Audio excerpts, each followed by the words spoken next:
Hi, everyone. Hope you're logged on for our first panel, starting with a new topic called Survive and Thrive. This is going to be a new series that we've moved away from worrying about how to keep our ship afloat and move forward as we prosper in the chimney and venting industry.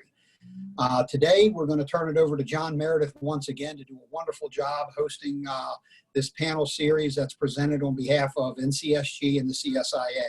So I give you John Meredith. Thank you, Chuck. Gosh, I'm really excited to be here with you guys today. We've had a great series the last, several weeks. We've kind of, as Chuck said, we've kind of switched our branding to Survive and from Survive and Revive to Survive and Thrive. So everyone wants to thrive in business, and we're here to help you do that. If you missed last week's panel, Kent Wesley did a phenomenal job. He talked about hiring and recruiting, lots of great new tips for finding employees and recruiting and hiring employees. And I think today's discussion is going to tie into that very well, because this is all about culture and how you retain. And a big part of that has to do with retaining employees. So, and culture is one of the things you can do to do that with. Mark your calendars for June 25th. We have Tom Grandy, who is, as many of you know, he's kind of the Zen master of pricing your services for profit. And the title of that webinar is going to be The Price is Right, or Is It? How do you price your services to actually make the money you deserve? So be sure and tune into that one live, because that is going to be, you'll get lots of questions answered, and you want to be sure to be there for that. And then on July the 9th, this is one that we're kind of helping people. A lot of people have expressed an interest in wanting to go from one truck to, to multiple trucks. So that's one's going to be geared toward how do you get to 3 trucks, and then from 3 trucks to beyond, however large you want to grow. But there's some things you should know as you grow, and we want to help you with that. So today I want to introduce my friend, Phillip Stoller, who's a business advisor at Aileron. Phillip is kind of a Zen master of culture, all things culture, and we're good friends. I've asked him, Philip's a mentor of mine, and I've asked him to join us on the panel discussion today, so we can kind of coach us up on culture. So Phillip, why don't we start by just telling a little bit about your background and your story, and how you came to be in business, and how you came to Aileron. Well, I don't know if you're probably not supposed to disagree with the host, but one thing I do have to set straight is John has been my mentor for the last 5 or 6 years, and so it's a real pleasure to be able to work with you today, John. Yeah, no, I kind of found my way to Aileron in a I'll say indirect path. I started out thinking I was going to be a social worker, studied psychology to kind of head that direction, and found out after about a year that I could give myself a 50% pay increase by becoming an unskilled laborer. So the joke of that is that the psychology degree in the early 2000s, late 90s qualifies you to be a very analytical unskilled laborer. So that's what I did. And what I ended up doing was going to work for my father-in-law, who had a construction company, and his truss plant. So putting together trusses, but asking a lot of questions. And one of the things we found was an opportunity to create a different kind of foundation system. So a lot of pole barns are built by putting treated lumber in the ground, and we designed a system to replace treated lumber on pole barns and replace it with precast concrete, so that you have a building that lasts a lot longer. And so that's kind of where I cut my teeth in the business world. And in 2014, I left the company, and that's when I met John, kind of in a state of transition, and had the good fortune of meeting him. And John, in fact, introduced me to the people at Aileron. So Aileron's kind of become a second career for me, but it's real closely connected to my passion, which is helping people improve the quality of lives through small business. And that's a firm belief in the Aileron group, that we can do both. We can grow businesses and grow people at the same time. Awesome. So today we're going to talk about culture. So just tell us a little bit about, what is culture, and how do people experience culture in business? So one thing I will just say, culture is one of those things, it's kind of the soft side of business, if you will. You can't really Google culture and, download a spreadsheet or a PDF. It's one of those things you kind of have to, I say it's more caught than it is taught. And probably just an overall definition of culture that I like is it just fosters an environment where the behaviors and activities that really bring the organizational beliefs and values to life. That's kind of the overarching theme of today's discussion. So describe a little bit about, what do you think culture is and how people experience culture? Yeah. Well, I love that we're talking about culture, particularly as you're shifting to thinking about thriving. And my guess is that everybody listening, if I were to ask them to think about what it would feel like to be a part of a culture that was thriving, they'd have a specific sense or a gut about that. And if I were to say, to sort of put the shoe on the other foot, if you were to think about what it would feel like to be a part of a business that had a culture that was languishing or stuck, we'd also have a sense about that. Because culture is, as you said, it's hard to describe, but we all experience it. And from a lens of a person who experiences lots of cultures, lots of business cultures, and the role that I have, it comes to light pretty quickly. So a thing that I frequently do is visit companies, and from the very beginning, you get a sense of a culture in a pretty early time. And sometimes, for instance, if I'm visiting a company, I'll walk in the door, and on one hand, maybe you'll be at a company where they welcome you at the door. Maybe the owner comes out, shakes your hand, and you walk into the lobby and you have one of those blackboards and says, "Welcome, Phillip from Aileron." And they saying, "Can we get you a cup of coffee?" and take you around, and people come up and shake your hand. And I can tell you within 5 minutes, I've already kind of got a bit of a sense of some some values perhaps that are driving culture. And on the other hand, you may sort of envision the time where you visit someone at their business, and it doesn't seem like anyone's expecting you. And you walk into the vestibule, and maybe you can't get in, you kind of knock on the glass and not sure if anybody's paying attention, and you've also sort of experienced culture. And what I'll tell you is you're experiencing the thoughts and the emotions and the actions that come from people living out their values. And if you think about that, the first is the thoughts, emotions, and actions that are connected to values like hospitality. Perhaps the second, maybe it's more safety. Now, they're wanting to make sure that no one gets on the floor and gets hurt. But their values put in action. And what culture essentially is, it's the way people experience the values that you put into action within your organization. So I've heard you distinguish between climate, environment, and culture. Could you tell me a little bit more about the difference between those three? Yeah. So I'll tell you, let me give you a little bit of a metaphor, perhaps. I grew up in Northeast Indiana, and one of the things that my family did from time to time in the winter, which was pretty bleak in Northeast Indiana, is we'd visit a botanical garden. And when we did, we could sort of quickly escape the icy, snowy, cold January in Fort Wayne, Indiana, and sort of be transported to these different environments inside of a greenhouse, perhaps a desert or a rainforest. And what I'll tell you is, if you think about that as a metaphor, in some ways, that's what a business is trying to do, because all of our businesses live within an environment. Perhaps, mine was in a Midwestern environment. Maybe some of your listeners are in different places in the country, but you live within a broader culture that's outside your doors, right?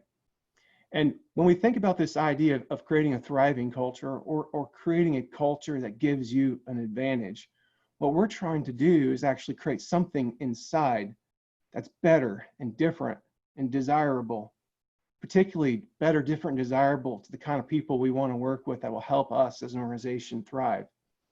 So in some ways, the environment is what's going on around us, right? The culture is what you create inside. So it's the rainforest or whatever it is that you're trying to create.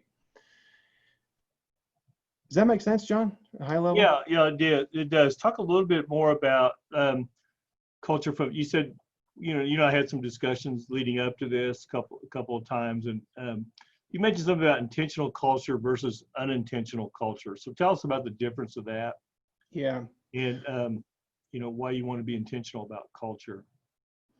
Yeah. So culture is kind of like belly button. We all have one. You have one whether you've thought about it or not, right? You don't get to decide to have a culture. You get to decide what kind of culture. If you're not thinking about it, you have a more unintended culture or unintentional culture. I mean, there's norms, there's values driving it. They're the things that people pick up over time by kind of watching your behavior as a leader and trying to figure out what it is that makes you tick. Or there's these more intentional cultures where leaders have thought through what type of environment do I want to create within the organization?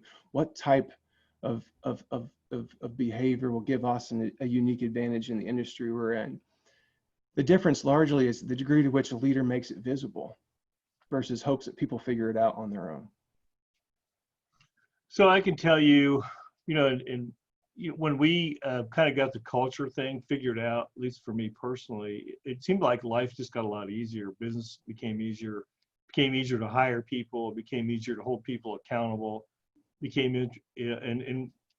reason it became easier to hire people because once we were able to express our values and kind of define our culture, it helped us find the people we were looking for. So, we always hire for culture. And then I think Kent said a couple of weeks ago, he looks for integrity, and certainly that's one of our values, and humility. He loves humility and in people that that kind of says they're coachable, they're teachable. So what are some of the factors that really shape culture within an organization? Yeah. Well, I'll tell you this. As I said before, culture is really the way we put values into action, but I'd expand that just a bit. It's really values, and I'll say shared values, not just values that are in our head, but that other people don't share, but shared values, shared beliefs, and I'll say shared experience. We believe those are the things that shape culture. And John, if it's okay, I want to share a model. Yeah. That kind of explains that, why we believe that to be true and how that plays out. But before I do, I just want to ask the people who are listening to consider an experience. It's an experience we ask people to consider at the beginning of our leadership program, just for the point of showing people how many different reactions we might have to the same circumstance. And what we usually do in the beginning of the class is I say, so I want you all to imagine you're on the way to work or on the way to a job site, and you get cut off in traffic, and a guy almost causes an accident. What do? What's your reaction, right? And it's a rhetorical question for this group, but I want you to think about it. I want you to all think about what it is that you would do. And what I'll tell you, I find to be true is if you're like most people, there's about 3 different, very strong reactions to this. The first group I'll say is kind of the angry reaction, meaning you get upset, maybe say something you wouldn't want your mom to hear, maybe give some one-finger traffic, hopefully not, but traffic directions aren't so helpful. Bang your steering wheel, tailgate, something like that. That's a pretty consistent group. Usually about half the room says that's about what I would do. And then about a quarter of the room says, actually, I'm really doing the opposite. I'm hitting the brakes. I'm afraid. I don't want to get hurt. So I'm trying to make space. I'm trying to make sure I got plenty of ability to react. I call that the more fear or afraid reaction. And then there's another group that says, don't let it bother me. It used to bother me, but it doesn't anymore. I just kind of let it go. And what I want to show you is that, I guess what I want you to think about first is if you think about that from the lens of everybody experiencing the same thing or everybody being asked the same question, the really important takeaway there is that with the same experience, people do different things. And why that's important when you think about culture is again, culture is the way we experience how people think, feel, and act. And as an owner of an organization, what you're wanting to do is more consistently create the kind of thoughts, feelings, and actions that are desirable, the kind of thoughts, feelings, and actions that help you succeed as a team. And so I want to share a model here that starts to describe why is it that if we're all presented the same stimulus, so to speak, the same information, we get to such different places. We call this our thought, emotion, action model, but it also starts to help you see why values and beliefs are so important. If you see the screen I'm sharing, you'll see that this is kind of a reaction here. So going back to the question I asked, the stimulus here is just being cut off in traffic. And what we believe is true is that's partial information, meaning it's missing a lot of detail. We don't really know what's going on. We're making a bunch of assumptions, maybe that we're going to get hurt as an assumption, or maybe that the guy's a jerk, very different assumptions. But we're drawing those conclusions from something. And that's what we call the filter. And I want you to think of values, beliefs, and I'll add experiences here as the filter. It's like the lens that we see the world through. And as an experience passes through that filter, as it passes through that lens, a thought about what we're experiencing comes out. And the thought's more detailed than the stimulus. So the stimulus just taillights in front of me. The thought is, I can't believe that guy thinks he's better than me. Or, oh my gosh, I'm about ready to get hurt. It's a narrative, it's a story about what you're experiencing. And it's that story that takes you down a road. So if your story is an angry story, you get angry and then you do angry things.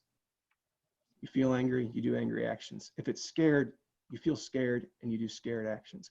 And why we focus on values and beliefs when we work on culture is what we believe to be true is when we start to have shared desirable values and shared desirable beliefs, shared experience, we more consistently come to the kinds of thoughts that create the kind of actions that we're looking for, the kind of actions that help a team thrive together. So we want to talk about, how you can create a competitive advantage with culture today. So what are some examples of how you've seen, you've helped over 150 companies, kind of help them develop the culture that they want. So what kind of things how do you provide an advantage? What have you seen where companies maybe their culture is hurting them or is providing a competitive advantage? So give me some examples of that. Yeah. So I've seen advantages ranging from teams that just have a killer continuous improvement mindset, meaning they have every member of the team fully engaged, always thinking, well, how can we do this better, right?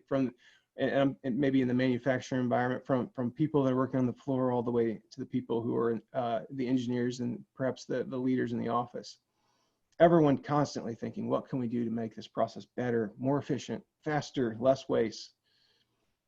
To companies that are incredibly innovative because they're constantly asking themselves the question, what could we do different that would make more value for our customer? To perhaps companies that literally win awards of being like the funnest place to work or the best employer, right?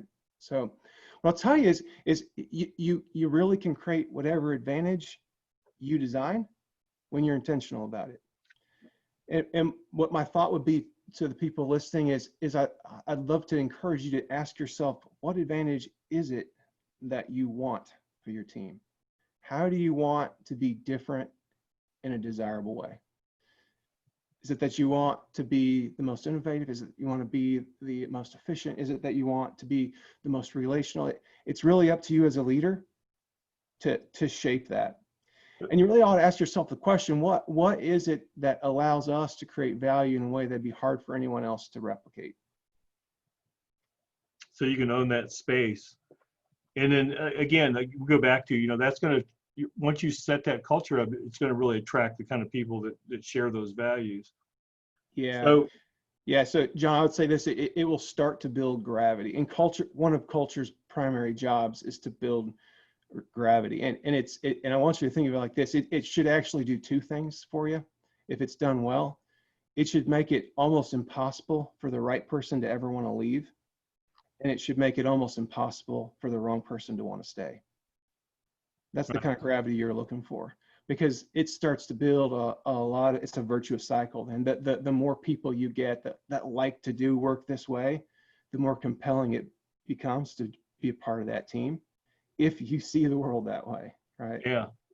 So this is that. So there was another company where you you had an example when we talked earlier about, they had a culture as a disadvantage. I Mm. think it was I don't want to name the name of the company, but the last name was Group. Yeah, no, it's ringing a bell. So I've seen that too over the years. In fact, I've worked in companies where I would say that the culture that I was experienced wasn't an advantage. It didn't contribute to me doing my best work. And there's various ways it can do it. I'll tell you, one of the most common ways that culture can hold people back is cultures that make people afraid almost always reduce their potential. So a culture of fear where you're always worried about losing your job or screwing up or making a mistake, or, just you can't measure up. It's hard to do your best thinking when you're afraid. It's hard to be creative when you're afraid. It's hard to be a team player when you're afraid. Our instinct is to just protect ourselves when we're afraid, or to run away or fight back, right? And none of that, generally speaking, gives you that competitive advantage that you're looking for, unless maybe you're an MMA fighting club. Then it might work. Well, we're going to talk. I've got a resource document we put together. We're going to talk a little bit about that in a minute. But Aileron, has I know a big thing at Aileron is culture, and I think it's one of the things that a lot of companies miss, and it's so important, because I said at the beginning, and we talked about this, Phillip. It does. You can't measure it on an income statement, but it affects every line of your income statement. Mm-hmm. So you talked about discuss the DAM model, the DAM model that that Aileron uses. So. Well, let me share my screen, because I'll make sure people know there's no N in this model. It's just DAM. And yes, it is the DAM model, but it DAM model. Yeah, this is what it stands for. It's see it as almost a continuous improvement cycle when it comes to culture. And what we believe is there's sort of three phases, but they're not a one and done, do it and then you're good. It's more of you're continually thinking through this. And so the DAM stands for define, align, and monitor. Define means make it very visible what it is, what advantage that you're trying to create culturally, what values you think support that advantage, what your shared beliefs are, what are the things that you celebrate, what are the things that you don't tolerate. It's getting really clear on all that. We can maybe give it some more examples of that here in a moment. Align is really, once you are clear on what it is you're trying to create, how do you start creating it? How do you start helping perhaps your values, your personal values as an owner, start becoming our values as a team? Because there's a difference between my values as a leader and our values as a team. And then the monitor is the continuous asking of, hey, are we still getting the advantage? Is the advantage we're targeting still right? Is it still the one that sets us apart in our space? Or did we define it well enough? Is there still ambiguity? Are people still unclear? When we ask people if it's clear what we're looking for, they kind of, I don't know, boss. It would send you back into the beginning of the cycle, where you work to define it even a little bit better, and you keep going around. So we want to talk a little bit about how do you define, you talk a little bit about values, and how culture really is impacted by our values. And I wanted to talk a little bit about, how do you kind of get your arms around, as an owner, how do I be more intentional about my culture? I mean, let's say I have one of the guys I'm thinking of, I won't mention his name, but he's just full on efficiency, and it's, everything has got its place, and everything's just super orderly, and he does an amazing job with efficiencies. And so, obviously their culture is built around efficiency, but so that's, I don't know if he's defined as, actually, I think he does have his values defined. And those are the things that's really important to him. He wants to get it done. He wants to get it done right. He wants to get it done fast. And he wants to go home and be with his family. So, but you can also have mixed value. I mean, like we have 3 or 4 things that are important to us. One of them is, is to be happy, enjoy your time at work. So we try to have fun and we work in a little fun into our work environment. But, we also try to be creative because we realize, we want 20% of our revenue to be generated by new products in the next, several years. So, Yeah. so that's kind of ingrained into our culture. So how would you recommend, if I'm just getting exposed to this, how would you recommend that I kind of get some clarity around my values and how do I begin to build a culture that really kind of fits well with me so I enjoy going to work every day? Yeah. I love the question. And what I'll tell you frequently do is you start with your personal values, and then you ask yourself, do those values support the advantage we're wanting to create? And when people start with their personal values, John, I guess one of the things you and I were talking about is when you think about values, if it's hard to know, well, how do I know what my values are? One of the things that you might do is ask you what makes you really mad. So John, let me ask you, what makes you mad? So, I get mad. I mean, what makes me mad is when I see people treated unfairly or unjustly, or, that really gets me steamed up. So, and that kind of speaks to my value of having concern for others, Yeah. So that's a real concern. That's one of my values. So, and you can arrive at a lot of those values by kind of what makes you mad. We've recently had some conflict in our company, and, almost always when you have conflict, it's because somebody's values have been violated, and so it's always, that's what creates a lot of stress in our lives. When somebody does something and it's not right, it's not fair, in my case. And there are many values, and we're going to give you some tools to kind of help you drill down and figure out what your personal values are, and then also what your group values are. We're going to send out a resource document at the end of this penny wheel, and it'll help add some clarity around this. But this is one of those things where it's going to be easy to go back to work and not make any changes. But I promise you, if you take this seriously, and I remember I talked a few webinars ago about, the most successful people I know are people that are, they have a bent toward action. They have a bias toward action. And so if this is one of those things, it's just, it's so hard to get your arms around because it's kind of like nailing jello to the wall for a while. But once you get clarity around that, I'm telling you, man, life just gets so much easier. Business gets so much more, just more fun. It's, for me anyway, it was just like, now I know kind of what we're really about and what's important to us. And then the other thing is really important, I think, Phillip, talk about operationalizing values. So once you determine your values, how do you operationalize those values? Yeah. Well, so yeah, I'd say you start with your personal values. Ask yourself, are these the values that translate into the advantage I'm wanting? So if you're wanting to have a company that has really strong relationships, and I think you can think of, John, when I think of your company, I see how that like personal value of concern for others, treating people well has translated into your organization having an organization that creates really strong relationships, because that value comes through.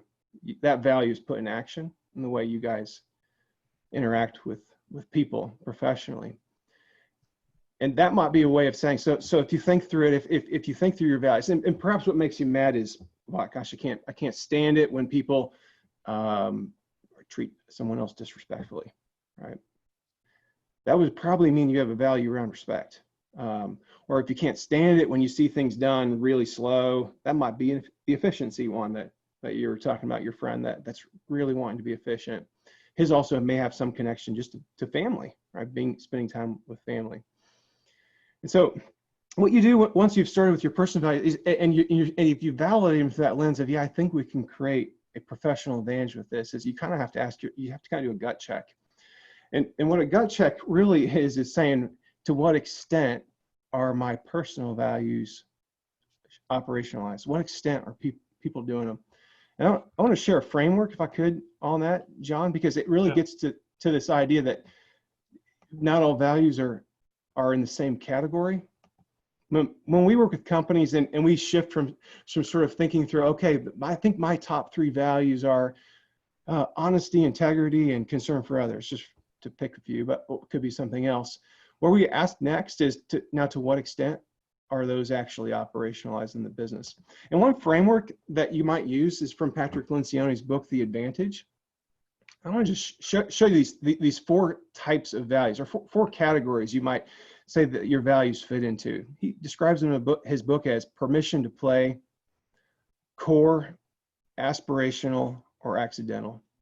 And so to kind of take that a bit further, John's value of concern for others fits into one of these 4 categories. And your values, that you, the listener, your values fit into one of these 4 categories.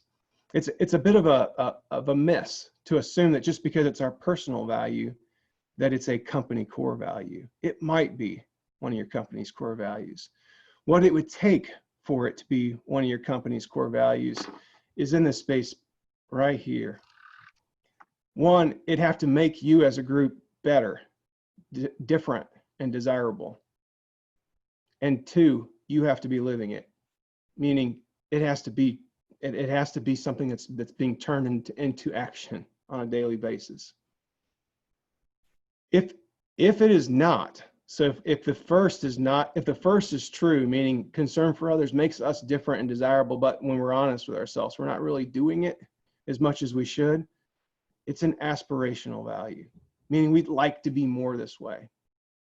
And a lot of times, companies that have more unintended cultures or unintentional cultures, they have a mix of these 2. The owner's personal values are both core and aspirational, meaning some of them have been operationalized. Some of them they are living on a daily basis, and some of them they are not. So when you focus on operationalizing value, believe it or not, you actually give disproportionate focus to your aspirational values because the core values are already ingrained. Let me just talk about the other 2 categories here for a moment. I can maybe give you an example of how you really make it clear with another exercise. The other 2 columns are permission to play and accidental. And the difference here is a permission to play value, it does not make you different. It's probably a good thing. It's a good thing because in all honesty, it's kind of an expectation. So see this as table stakes. You got to have this in order to be in business, so to speak. So it's not that you don't want it, but it doesn't make you different. In terms of are you living it? Well, you better be, because it's expected. It'd be hard for you to even compete if you didn't. The 4th column is accidental. And in all fairness, this is where I for small businesses push Lencioni's definition just a bit. And I if you read the book, if you're familiar with it, you'll recognize that my definition is just a bit different than his. The way I define it in the work at Aileron is it is making you different, but it's making you different in a destructive way, not a desirable way. Meaning if you were to talk to your employees and you were to say, hey, what really bothers you here? That accidental value might be behind it. And are you living it? Unfortunately, yes, you are living it because people are experiencing it in a way that's taking away from their ability to enjoy the work they're doing. You want me to try to pop my values up there real quick, just to we can talk about those, or is that? Yeah, let's do that. Maybe you could describe a little bit how you came to them. Do you have them on your end, or do you want to pop them up on mine? Go ahead if you want to share your screen. Okay. So this is our vision, mission, and values. And so, we talked a little bit about, so one of the things that's important to us is integrity. So now we treat our, not only employees, but our vendors. And, we just think that, that's the kind of the glue that keeps, that attracts effective employees, loyal customers, and really strong vendor partnerships. And of course, excellence is I don't know if it's, we want to do things right. And in happiness, we believe that happiness fuels success, not the other way around. And then creativity is a big one for us. We believe we were created, kind of created to create, right? So we want to kind of push the envelope, be adventurous, open-minded. And then, we want to give back to our community. So service is another value. So give back to our community, our industry, We want to be, make a difference in the lives of our vendors and the people we bump up against. So those are our values, and the way we operationalize those, Phillip, is we talk about it, at our gatherings. Not every time, but anytime there's a good opportunity, we really talk about this. We have it on the back of the shirts, just a kind of abbreviated version. So it's everybody in the plant's walking around with our values statement on it, and that really helps. So everybody's always constantly seeing it. We talk about our huddles, we talk about our company meetings, and so we try to you just kind of keep it alive by living it. When you have disciplinary actions, you talk about values, and if somebody says, well, should I do this? I say, well, you better check that. One of our values is this. Maybe that's not a good thing to do. So that's kind of how we operationalize it. I'm sure there's much better ways to do that, but you just have to kind of keep it alive, and you got to keep it. You've got to bring it to life, so to speak. So you may have some more thoughts, or you want to expand on that. That's good. I think it's perfect. And the key to this is, and Lencioni even will say it, is repetition. It's the leader's job here is to not assume because I've shared it once or because I put it on a poster that's enough. It's really trying to anchor every part of the decisions you make, the way that we think, the way we act, back to these values. So it's absolutely in meetings when you got a tough decision as a leader, you're saying, well, okay, well, let's run this decision through the framework of our values. What way of handling this would be the most aligned to that? What would it take for us to live it right now? So, it's constantly anchoring your conversation around that. Your values, you got another way to look at your values would be basically, it's essentially your employee handbook. It doesn't really show up in the handbook, but it's what you kind of live by. The employee handbook's a bunch of policies and procedures and blah blah blah blah blah, but the values are kind of what you live by. It kind of brings everything underneath it to life, if you will. It really is, John, and it's the employee handbook that extends beyond all the little details that you could never cover. Oh, right? Yeah. Because it's almost like, so my parents used to, whenever I was young, they said, well, we could teach you not to run in church, or we could teach you why you need to be careful and how you need to think through like others and how there's elderly people here and you wouldn't want to do something that's fun for you that hurts them. And we'd rather teach you that than just to yell at you for running. And the wisdom in what they were saying was, we want to teach you the value because we could teach you each little circumstance one at a time until we're gray in hair, right? Or we could teach you a value that you can start to extrapolate and expand so that when you experience something that you've never experienced before, a different situation that we didn't ever talk to you about, that's not in the employee handbook, what our hope is that you will make the choice to anchor in those values. So talk a little bit about, there's a resource we're going to give you called, the Life Values Inventory. And this is a great resource for you to kind of just do a gut check and kind of, if you really want to get clarity around your values, this is a great tool. This tool is made possible by the philanthropic generosity of the Mateel family.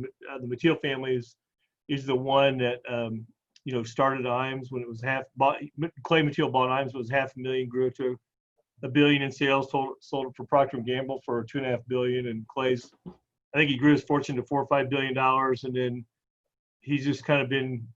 Last time I met with him, you can Google his net worth. It was because he's in the Fortune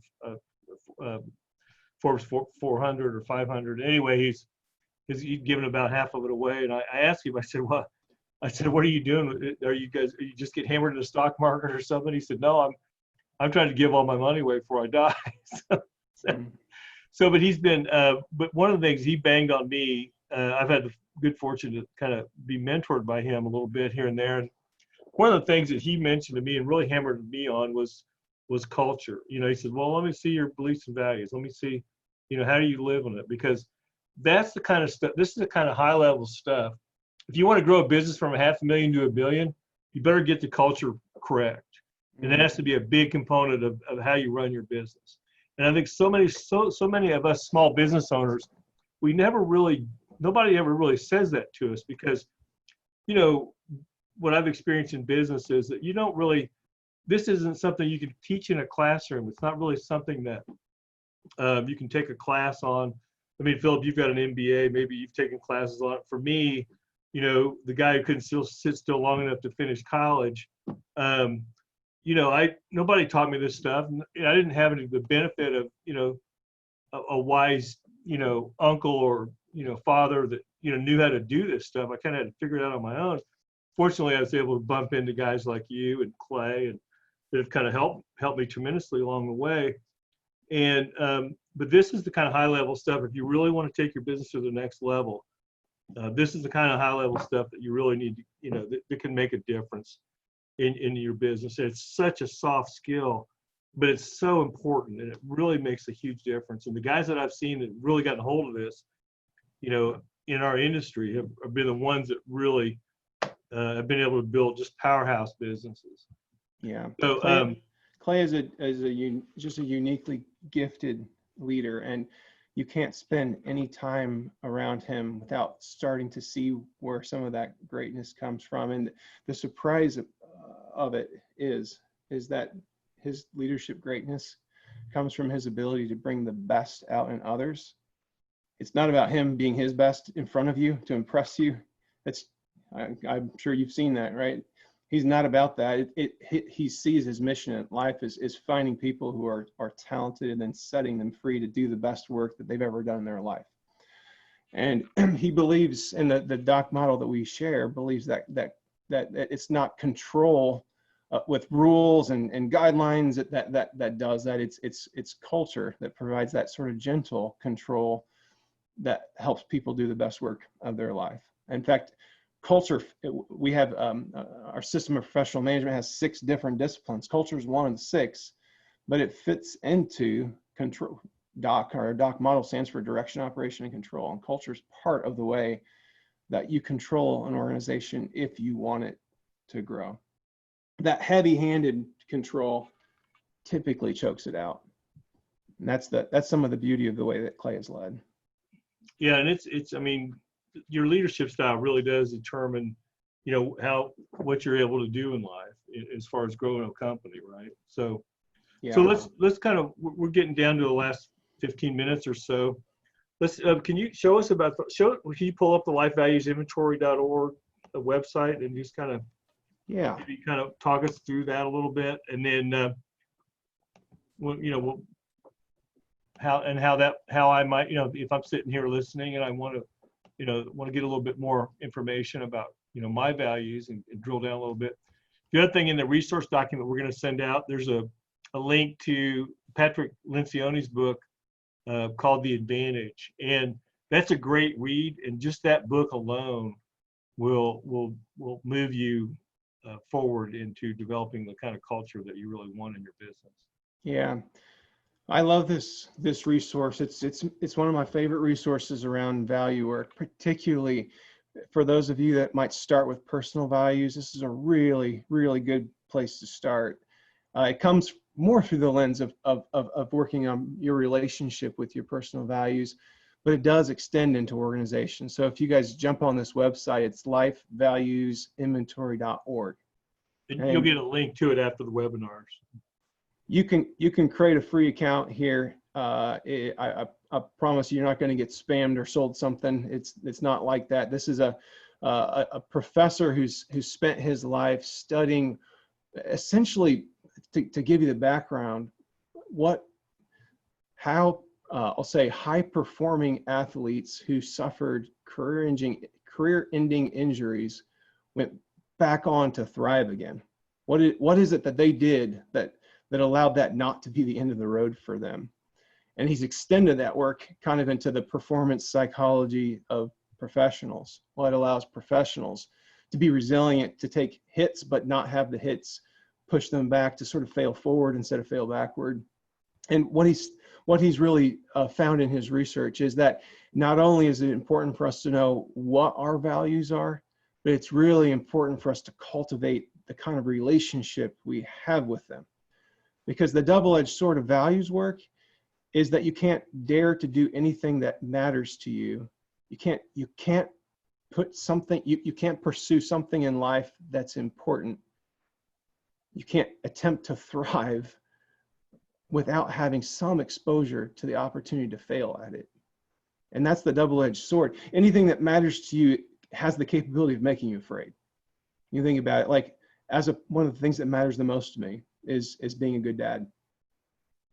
But I'd be lying if I told you there wasn't occasionally a little bit of fear that, oh, I'm not sure if I did, I hope I didn't screw my kids up, right?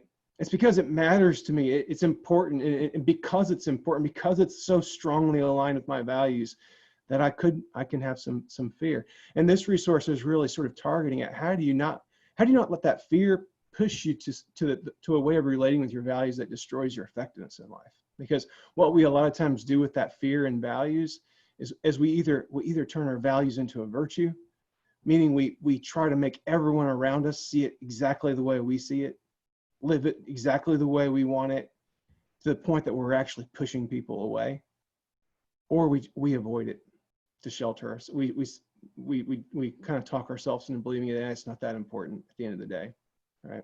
And this resource is really designed to help us stay in the middle of those two boundaries and to stay in the zone. What he would describe as flourishing, but I think your word thrive is right on, which is in that place between over controlling the people around you or avoiding the things that matter to you.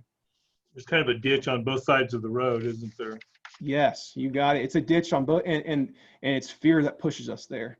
And leaders who are at their best refuse to let fear get their wheels into one of those ditches. Nice. So scroll on down a little bit. I think there's one for groups too. We're going to talk about that briefly. Yeah, this is a fairly new resource. And you can see it on the bottom here. So how might I use that in my company? If let's say I've got 10 employees or so, and we're just kind of thinking maybe we should get clarity around our values. How might you use this tool? Well, the really interesting about this, really cool thing about this assessment is it shows you if your team is in one of those ditches. Wow. So it will kind of show you as a group, do we have a healthy relationship with that value, or have we pushed that value into a zone where we're sort of pushing it on the world around us, and by so doing reducing our effectiveness, or we're just avoiding it because we're afraid to get in the arena, so to speak. Yeah, I mean, we did a value survey once where I just listed the values and I said, give me on a scale of 1 to 10, how do you think we live this value? And it was interesting, the people that were really misaligned with their values, they're no longer here. The ones that said, well, like 1, 1, 1, 1, 1. It's just angry people that they ended up getting upset and leaving. One of them was my plant manager, another one was our controller. And, I always say it's not the people you hire that make you miserable, it's the people you don't fire. And those two, when those two people left, it was like, oh, I'm so glad they're gone because they just, they just stepped on everybody's values. And I thought we've all had employees like that. But how much? So this tool is, so you're saying with this tool, you could get everyone on the team to take the values. You can kind of see where everybody's at, how aligned they are, or how misaligned they are. And then, what if you find out that your company's pretty misaligned, or what if you find out that everybody, you don't think you're this way, but everybody else sees you as, someone who's kind of authoritarian and, hey, you better do that or you're fired kind of thing. And, how would you? Well, so what you do in this case is if you find that your team's more relating to one of these values that are important to you in a way that's not, I'll say, what we would call in harmony, it's more in that place of over control or avoiding. What you'd start to do is mine for fear. You'd look for what's making people afraid, and you try to start to eliminate that fear. And it's different because fear comes from different places. Sometimes it's from the things we say and do as leaders. Sometimes it's just from the world around us. Sometimes it's just from people's past. But if it's fear that's pushing your team into one of the ditches, the first thing you'd want to do is find a way to get rid of it. So, and sometimes, I mean, I've even called people in before to kind of interview all my employees around our values. And, you know, that's been eye-opening too. And another great question is, if I were president, what would I do differently? And that's a great question too, you know, to ask people, because you'll get a lot of, you get a lot of wisdom and insight, you know, into the organization, kind of what's going on in the organization. Great question. So to give you one to mind for fear, because it's hard for a person to say, I'm afraid of X. It's just hard for us societally. It's, you know, we want to be strong or whatever. But you could ask them, hey, what about work keeps you up at night? Ooh, that's a great question. Yeah. And really listen and I'll say this, listen intuitively and keep listening. Meaning if they say something, maybe tell me more. What else? Can you help me understand that more? Take me to a deeper, like, just try to keep the information going, because the more you listen, the more you're getting, I'll say, feedback from that employee that's as valuable as gold. That's great. So how would you influence culture in your company where you're not in leadership and the leadership is just kind of blind to the current culture problems? That's a difficult one. It's what we call leading up. Right, and it is hard to lead up if a company's not necessarily engaged in this work. What you can do is you can be an influencer by attempting to be different in the desirable way that you think gives you an advantage, and you can hope to sort of generate some momentum with that. You can share resources. You can help people understand, but ultimately you may find yourself in a place where it's better for you and the team that you're leaving to go somewhere else where you are aligned with the values. So let's talk about kind of the net effect of values a little bit. Or is there anything else you want to cover on this? And I'm going to send you a link to this website in the resource document. But is there anything else? So let's talk about the net effect a little bit of culture, and just kind of close with that. So yeah, no, there's as you said before, one of the things I tell the companies I work with, if you're trying to capture the financial impact of a culture that is not aligned to give you an advantage, there's no one line item on your income statement that will grab it all. And in fact, you can make the case that even though there's not one, almost every line item will be influenced by it, because culture, at the end of the day, is what it is that attracts the best players onto your team and keeps them there. And then not only does it attract them, it helps them play their best game. The cultures that don't give you an advantage make it hard for you to keep the best players. And even the good players you have, it's like sending them out, asking them to have one hand behind their back. And so when you think about that, it impacts every operation that everybody does. It impacts the way your purchasing agent purchases things. It impacts the way your operations guy runs your operations. It changes the way your salespeople sell. So it really influences every line item, but it's not captured by any one of them. At the end of the day, a thriving culture has a huge financial impact on a business. But beyond that, it also has a human impact, which is, part of the philanthropic part or the humanitarian part of Aileron, because at the end of the day, cultures that are thriving make people happier. They make people's lives better. They're the kind of jobs that people enjoy going to work at. They find camaraderie there.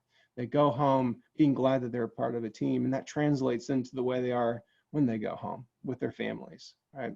So the impact is huge in both financial and also in human terms. It makes hiring easier. It makes firing easier. It gives clarity to decisions. It's that North Star that can guide tough decisions, that can kind of bring people together whenever there's maybe division. So it's hard for me to imagine an aspect of your business that in some way culture does not touch. Oh, John, I think you're muted. Statistically, I think, there's been a lot of studies done on, the different styles of culture, and, that piece, you see a huge increase in productivity as well. And like you said, just people being happier. I mean, you spend more time at work than I do with my wife, and, you want to enjoy that time. Like you said, there's just, I've walked into businesses and I've, everybody's grumpy and kind of hates working there. It's like, this place sucks. And then you walk into businesses where everybody's friendly and happy, and it's a place you want to be. It just makes you feel like, yes, this is where I belong. I'm going to do business with these guys forever. I love these guys. It just makes all the difference in the world. So I'm going to leave you guys. Is there anything else you want to add before we close, Phillip? No, I appreciate the opportunity to share with you. So I noticed there's a couple of questions. Should we jump to those? So one I was going to answer offline, or just try to type an answer. It didn't work. And then the other one I already answered. So okay. We can. So the one question was about diversity statements. I think it's great for a company to make diversity statements. I don't know how it fits in culture. Obviously, I think it does fit in culture if you have a very inclusive culture, and I would certainly recommend that. So, this is one of those, one of those areas in business where it's so hard to get your arms around culture, and it's such. We're all got busy lives. I don't have time to mess with this, but I'm telling you, if you do, it makes a huge impact on your business, and it'll be one of the biggest things you could do in 2020 as you survive and thrive, is to really focus on culture and really operationalize it, and you can build a great business. And all the great businesses that I've seen, culture is a huge piece of it. And I want you guys to survive and thrive in 2020. We've had a bit of a rough go of it here for a while, and things are kind of bad. We're back to work, a lot of us. So it's just kind of getting into it again. But the reality is we're going to be doing about 9-10 months of work in the last half of the year. So it's going to be tough to work on your business, and I get that. But don't discount the gift that Phillip's given you today, and the resources that we're going to send you. Please spend some time. If you can just commit to spending an hour a week on it, in a couple months you'll have this thing. You'll get, it took me a while to kind of get my mind around this and really get it on paper and create, something I felt like really embodied me and kind of the business I wanted to build. And so this is high level stuff and you can do this, and it'll make a difference, and you'll have a huge competitive advantage, because all of your competitors, all their good customers, all their good employees will want to come to work for you. So, and you'll be able to retain the employees, because you'll attract the right people. They'll be happier, productivity will go up, and your bottom line will be stronger. So with that, I'm going to close. And Chuck, I appreciate you, and you want to come on and close us out here? I'd be happy to, John. First, I'd like to start off. Thank you, Phillip, very much, and Aileron for sharing with us your fabulous thought process of how to create a culture and do it right in your business, and how important it is and how it affects the bottom line. Going to Aileron a couple of times with, at John's invitation, really opened up my eyes to some of this and changed some of the ways that I do business. And anytime you can tie something to the bottom line becomes something I pay attention to. And it does work, and I have applied some of those principles. So please take this, to heart, and don't think of it as just a lot of platitudes. It was very good information. So again, thank you for that. And thank you, John Meredith, for hosting a great panel once again. And thank you to all the people that keep joining us every other time we have a panel. This is brought to you by the National Chimney Sweep Guild and the Chimney Safety Institute of America. And our associations believe in our members and our credential holders, and we're in complete alignment. We want to help our trade grow by providing them timely content that will help them get through what we were through, how to recover from it, and how to move forward and be better. And this is going to be part of the return on investment of being a member of the National Chimney Sweep Guild and one of our credential holders at CSIA. The next topic in 2 weeks, 4 p.m. Eastern Standard, Thursday, June 25th, will be The Price is Right, or Is It? And Tom Grandy is going to be on that panel, and you don't want to miss him. You'll be emailed a survey shortly. Please fill it out as soon as you can. We read those, we take them to heart, and it helps us prepare future content as these panel discussions move forward. We want to have good information that you all think you need. CSI and NCSG are the future of our industry. Stand with us, because we support you, and we will rise all to prosperity together. Stay safe, and thank you, and see you in 2 weeks.